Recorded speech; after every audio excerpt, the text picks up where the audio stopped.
Welcome back, my beautiful, intelligent, resilient gems. It's Niati here, and you are joining me for another dope pod vlog.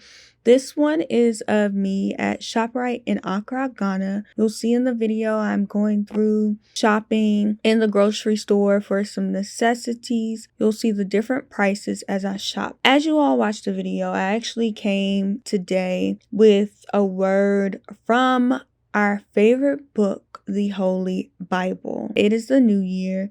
We know that we are now in January of 2024. So I thought it would be best fit for me to come to you all with some scripture that is really guiding me this year in 2024. I don't know about y'all, but prior to the new year coming in, and even a bit these first couple of days of the new year, I have been feeling a shift. I have been feeling a number of emotions for various reasons. I have felt sadness. I have felt joy. I have felt inspired.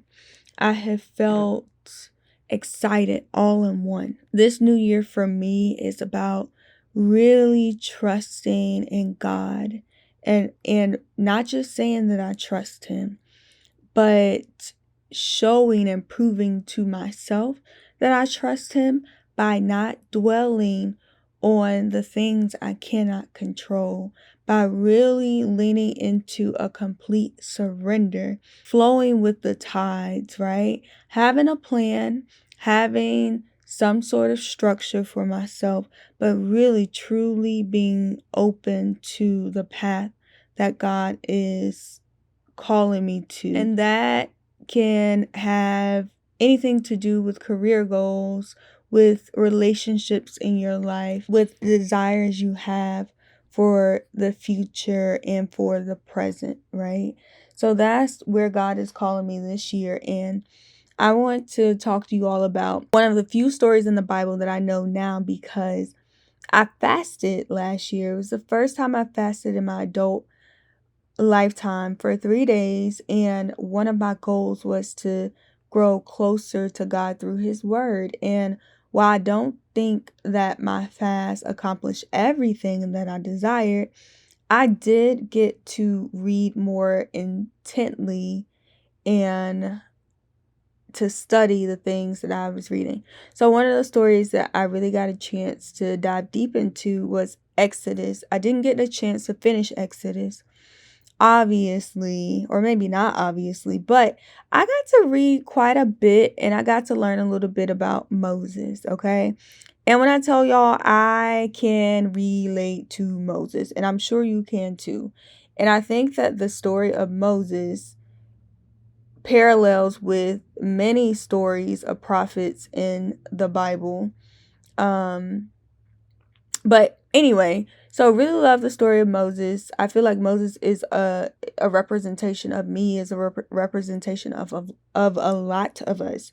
And going into 2024, as we are creating these vision boards, as we are coming up with these goals, and I know some people are even calling them prayer boards. So whatever you're calling it, I think that this story of Moses in Exodus can really touch you. So Moses, and I'm going to tell you all the shortest version. We don't have a lot of time here, okay? So essentially what happens in the part of Exodus that I've read so far is that God calls Moses to free the Hebrew Israelites from Egypt out of the hands of the Pharaoh. And so Moses goes to, this is the story of the burning bush. If you've ever gone to church, you probably vaguely remember it, right? But when you start really reading the word for yourself, you get to really dive deep into what these different things symbolize, what they mean. And it's beautiful that you have that foundation of, oh, I've heard of this, but I never really read the Bible. So when you start reading, you're like, oh my gosh, 1 + 1 = 2. And now I get to create these own thoughts, these own perceptions, these own conclusions about what God is saying, right?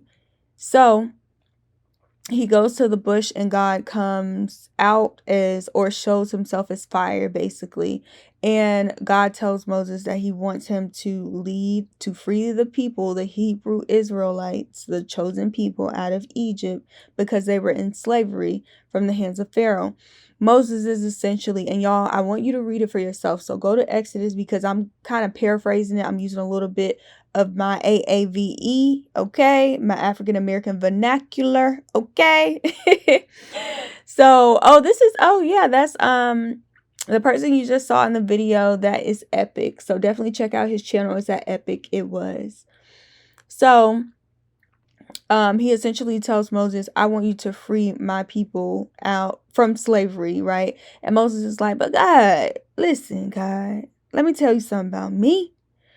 Basically, I'm the least of people. I'm the least of the group. Basically, I'm not a good speaker. Okay, God? I don't even know what to say.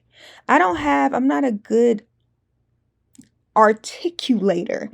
I'm sure that's not a word, but I'm not good at articulating the things that I think, the things that I feel.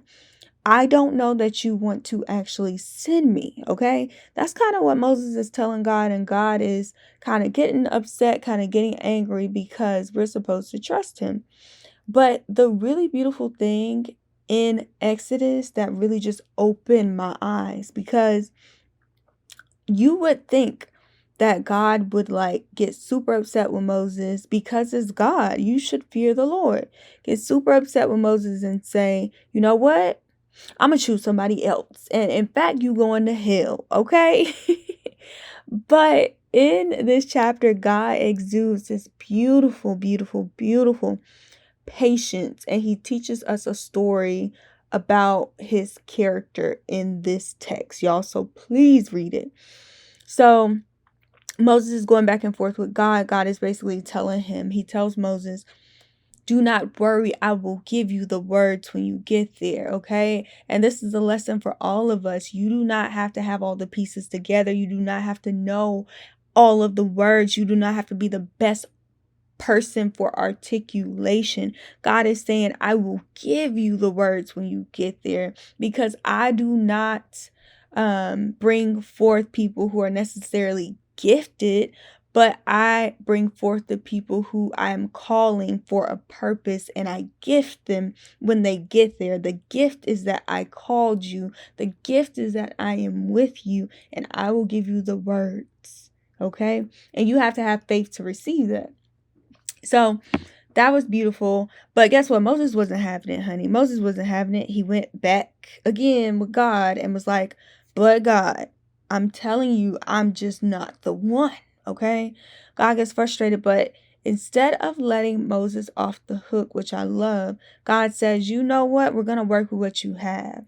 You still gonna go. You still on assignment. But what about that brother Aaron of yours? We're gonna get Aaron to go with you, and he's going to be your mouthpiece, since he is great at articulation. And clearly you don't trust me right now. So I'm gonna send Aaron with you, and you are going to give him the words from God, me, and he's going to say exactly what you give him. So the lesson there is that God is not going to let you off the hook, okay? That God is a patient God. God is understanding. He has his rules, he has his commandments, but God is just so patient and understanding with us, because he understands we are human and we are not of his caliber, right? Our time is almost running out, but I just want to say this last part. The thing that you notice as Moses goes out to Egypt with Aaron, and they have to go to Pharaoh, and they're testing Pharaoh. They're telling him that, they've gotten this word from God. He needs to let the people go. They are proving to Pharaoh that they've gotten this word from God, but God already knows that he's going to harden Pharaoh's heart, and Pharaoh is not going to let the people go until he gets enough. So they have these multiple occasions where they're saying, if you don't do this, God is going to do this, right? And what you notice as they're going throughout the time where they have to go through Pharaoh, what you notice is that it starts off where Aaron is the mouthpiece, right? And Moses is telling him what to say. But if you read that thing long enough, you get to witness that Moses starts speaking up for himself, right? So in the development of that time frame where, okay, Moses started off with, God, I'm not good at articulating. God sends him his brother to go with him and articulate. Over that time, Moses grows confidence to do what God has called him to do, and he becomes confident enough to give the word for himself. Y'all, that is a word for you this 2024. Remember, you do not have to have everything. You just need a little faith, and God will work with that. If you haven't already, don't forget to like, comment, subscribe. I want you all to comment below to let me know what you are working on in 2024. Is there a scripture that you are letting guide your year this upcoming season? Please don't forget to subscribe, share this video with a friend. I love you all, and I will see you on the next one. Bye.